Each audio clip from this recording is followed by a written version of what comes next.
എല്ലാവർക്കും 5 ലക്ഷം പേ ചെയ്യാൻ പറ്റുമോ മുത്തശ്ശി? സിദ്ധാർത്ഥിന്റെ ആ ചോദ്യം കേട്ട് എല്ലാവരുടെയും നോട്ടം അവന്റെ ദൃഷ്ടി പതിഞ്ഞെടുത്ത് ചെന്നെത്തി. അവന്റെ പുച്ഛത്തോടുള്ള ആ നോട്ടം മറ്റാരുടെ നേരെയായിരുന്നില്ല, ശ്രീലക്ഷ്മിയുടെയും ദേവയാനി അമ്മയുടെയും നേരെയായിരുന്നു.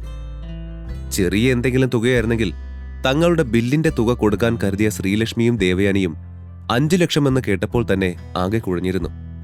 ഋഷി തനിക്ക് തന്നിരുന്ന ആകെ ഉണ്ടായിരുന്ന 4 കോടി ഇന്നലെ തന്നെ കമ്പനിയുടെ ആവശ്യത്തിന് വേണ്ടി നൽകിയത് ശ്രീലക്ഷ്മി ഓർത്തു.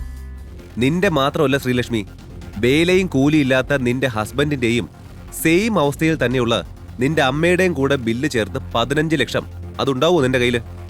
സിദ്ധാർത്ഥിന്റെ ചോദ്യം കേട്ട് ശ്രീലക്ഷ്മി മറുപടി പറയാൻ തുടങ്ങിയപ്പോഴേക്കും ഋഷിയുടെ ശബ്ദം ആ ഹോളിൽ പ്രതിധ്വനിച്ചു. ഉണ്ട്. ലക്ഷ്മൺ വാര്യർ നോക്കിയപ്പോൾ പിന്തിരിഞ്ഞ് അവിടെ ഇരുന്ന ഒരു ചെറുപ്പക്കാരനാണ് ആ ശബ്ദത്തിനുടമ. അത് കാണേ അയാളുടെ കണ്ണുകളിൽ ആശ്ചര്യം നിറഞ്ഞു. എക്സ്ക്യൂസ് മീ, താങ്കളൊന്ന് ഇങ്ങോട്ട് തിരിയോ? ഋഷി ഇരുന്നിടത്തേക്ക് നോക്കി അയാൾ സംശയത്തോടെ തന്നെ ചോദിച്ചു. Hey Lakshman sir. കുസൃതിയോടെയുള്ള ഋഷിയുടെ ശബ്ദം കേട്ട് ലക്ഷ്മൺ തിരിഞ്ഞു നോക്കി. തിരിഞ്ഞതും അയാൾ കണ്ടത് തനിക്കടുത്ത് വന്ന് നിൽക്കുന്ന ഋഷിയെയാണ്. ഋഷി സാർ, ഇത് ശരിക്കും നിങ്ങൾ തന്നെയായിരുന്നോ? ഓ മൈ ഗോഡ്, എനിക്കിത് വിശ്വസിക്കാനാവുന്നില്ല. ഋഷിയാണോ അയാൾ സാറെന്ന് വിളിച്ചത്? ഋഷി സാർ, ഞാൻ നിങ്ങളെ എന്തുമാത്രം മിസ് ചെയ്തെന്നോ? ഋഷിയെ നോക്കി സങ്കടവും സന്തോഷവും സമ്മിശ്രമായി ലക്ഷ്മൺ പറഞ്ഞു. ദേ, ഇനി ഒരിക്കൽ കൂടെ എന്നെ സാറെന്ന് വിളിച്ച എന്റെ സ്വഭാവം മാറുവേ. മര്യാദയ്ക്ക് എന്നെ പേര് വിളിച്ചോണം, കേട്ടല്ലോ? വീട് വിട്ട് ഇറങ്ങേണ്ടി വന്ന ഋഷിയെ കണ്ടുപിടിക്കാനും സഹായിക്കാനുമായ അയാൾ പഠിച്ച പണി 18 നോക്കിയെങ്കിലും അന്നൊന്നും നടന്നില്ല. ദേ, ഇപ്പോൾ ഒരു മുന്നറിയിപ്പുമില്ലാതെ ഋഷി തനിക്ക് മുൻപിൽ വന്നിരിക്കുന്നു. ഹലോ, കേൾക്കുന്നുണ്ടോ ലക്ഷ്മൺ?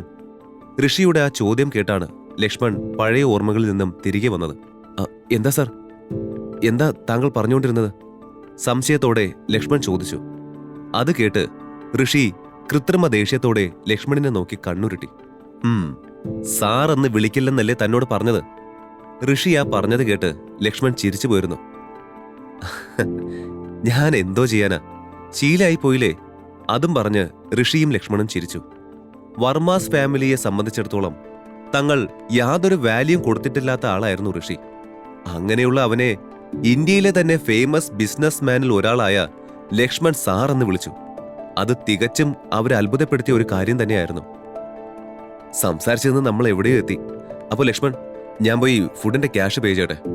പോക്കറ്റിൽ നിന്നും കാർഡ് എടുത്ത് ഋഷി പറഞ്ഞത് കേട്ട് ലക്ഷ്മണിന്റെ ഭാവം മാറി. എന്താ സാർ ഇത്? ഈ ഹോട്ടൽ ഇപ്പോൾ ഇവിടെ ഇങ്ങനെ നിൽക്കാൻ തന്നെ കാരണം നിങ്ങളാണ്. എന്നിട്ട് നിങ്ങൾ ഇവിടുത്തെ ഫുഡിന്റെ പേ ചെയ്യണമെന്നോ? This is not fair. Lakshman പറഞ്ഞത് കേട്ട് ഋഷി ചിരിച്ചു. ഈ ഹോട്ടൽ ഇവിടെ നിൽക്കാൻ കാരണം തന്റെ ഹാർഡ് വർക്കാണ്. അതിൽ എനിക്ക് യാതൊരു പങ്കുമില്ല. ഞാനിപ്പോൾ കഴിച്ച ഈ ഫുഡിന് പേ ചെയ്തില്ലെങ്കിൽ അത് ഈ ഫുഡ് ഉണ്ടാക്കാൻ കഷ്ടപ്പെട്ട അത്രയും എംപ്ലോയീസിനെ കഷ്ടപ്പെടുത്തുന്ന പോലെയാണ്. സോ ഞാൻ പേ ചെയ്യണം ലക്ഷ്മൺ. ഋഷി ആ പറഞ്ഞത് കേട്ട് ലക്ഷ്മൺ മറുപടി എന്തോ പറയാൻ തുടങ്ങി.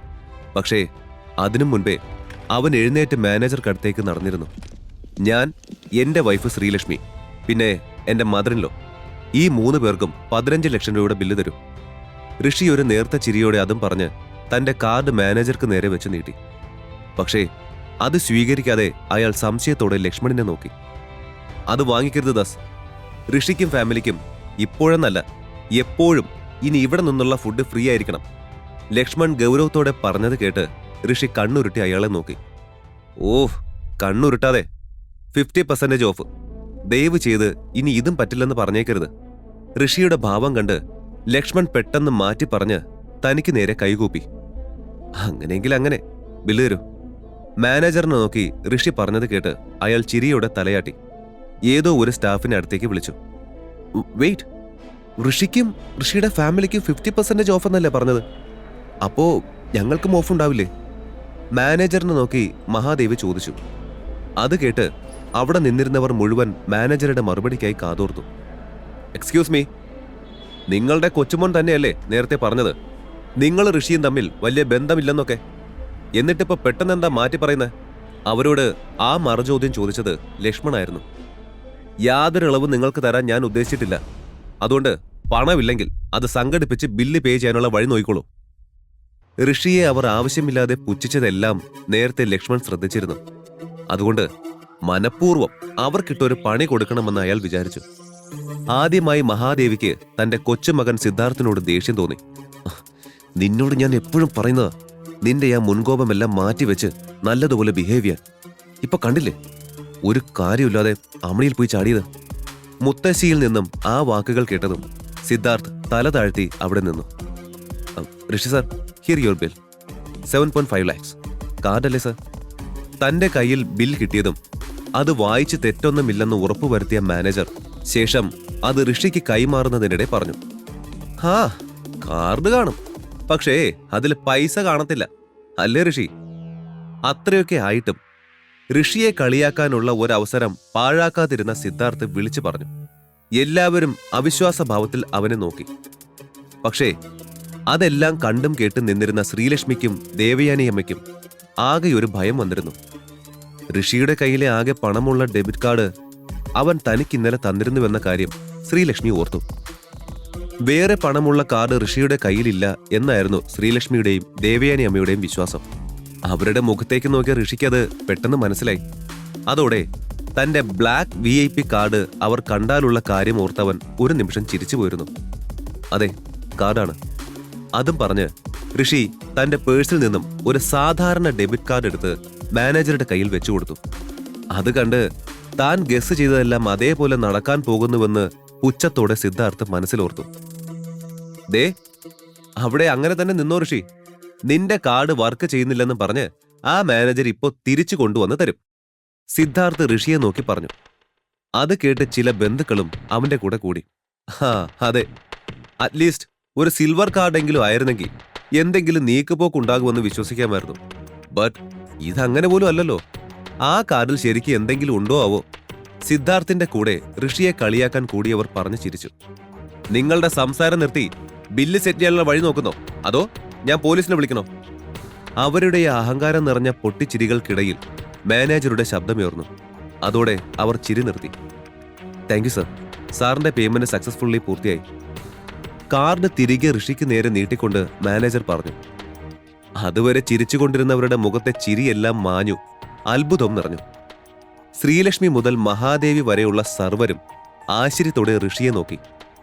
ഋഷി, എന്തോ ചോദിക്കാനായി ഋഷിക്കടുത്തേക്ക് വരാൻ തുനിഞ്ഞ് ശ്രീലക്ഷ്മി അവനെ വിളിച്ചു. അത് കേട്ട് ഋഷി അവളുടെ കയ്യിൽ പിടിച്ച് അവളെ തന്നോട് ചേർത്ത് നിർത്തി. ഇത്രയും പണം തനിക്ക് എവിടുന്ന് കിട്ടി? അവൾ അവന്റെ ചെവിയിൽ പതുക്കെ ചോദിച്ചു. താൻ എന്താ ചോദിക്കുന്നതെന്ന് എനിക്ക് മനസ്സിലായി. എല്ലാം സമാധാനായിട്ട് വീട്ടിൽ ചെന്നിട്ട് ഞാൻ പറഞ്ഞുതരാം. പക്ഷേ അതിനു മുൻപേ എനിക്ക് മറ്റു ചില കാര്യങ്ങൾ ചെയ്തു തീർക്കാനുണ്ട്. താൻ അമ്മായിയും കൂട്ടി വീട്ടിലേക്ക് പൊയ്ക്കോളൂ. പിന്നെ ശ്രദ്ധിച്ച് ഡ്രൈവ് ചെയ്യണം കേട്ടല്ലോ. അവളുടെ തലയിലൂടെ ഒന്ന് തഴുകിക്കൊണ്ട് ഋഷി പറഞ്ഞു. അതോടെ ശ്രീലക്ഷ്മി തന്റെ ഉള്ളിലെ സംശയം അതുപോലെ വെച്ചുകൊണ്ട് അവനോട് തലയാട്ടി. ഹേയ്, നിങ്ങളിതെന്താ നോക്കി നിൽക്കുന്നത്? പേ ചെയ്ത് പോവാനൊന്നും ഉദ്ദേശമില്ലേ? എല്ലാം കണ്ട് അപ്പോഴും ബോധം വന്നിട്ടില്ലാത്ത പോലെ നിൽക്കുന്ന ബാക്കിയുള്ളവരെ നോക്കി മാനേജർ തിരക്കി. അതോടെ ഇനിയും അങ്ങനെ നിന്നിട്ട് കാര്യമില്ലെന്ന് തോന്നിയ അവരെല്ലാം തങ്ങളുടെ ഷെയർസ് മഹാദേവിയുടെ കൈവശം ഏൽപ്പിച്ചു. ഹേയ് പ്രയാഗ. ബിൽ പേ ചെയ്ത് എല്ലാവരും പോവാനായി ഇറങ്ങുമ്പോഴാണ് ഋഷി പിന്നിൽ നിന്നും പ്രയാഗയെ വിളിച്ചത്. തനിക്ക് ഡ്രീം ലവർ വേണമെങ്കിൽ ഞാൻ സഹായിക്കാം. Only if you really want. Rishi സൗമ്യമായി പറഞ്ഞത് കേട്ട് പ്രയാഗ തന്റെ കണ്ണ് രണ്ടും വിടർത്തി ഋഷിയെ നോക്കി. റിയലി? തനിക്ക് സഹായിക്കാൻ കഴിയോ?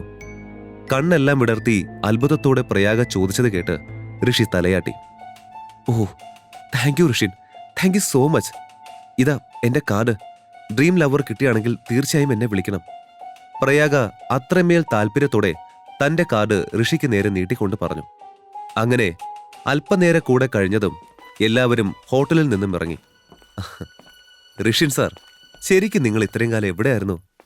തന്റെ മിനി കൂപ്പർ ഡ്രൈവ് ചെയ്തുകൊണ്ട് ലക്ഷ്മൺ തിരക്കി. അതിന്റെ കോ ഡ്രൈവർ സീറ്റിലിരുന്ന ഋഷി ഒന്ന് നിശ്വസിച്ചു. ശേഷം ലക്ഷ്മണിന് നേരെ തിരിഞ്ഞു. ഞാൻ ഇവിടെയൊക്കെ തന്നെ ഉണ്ടായിരുന്നു.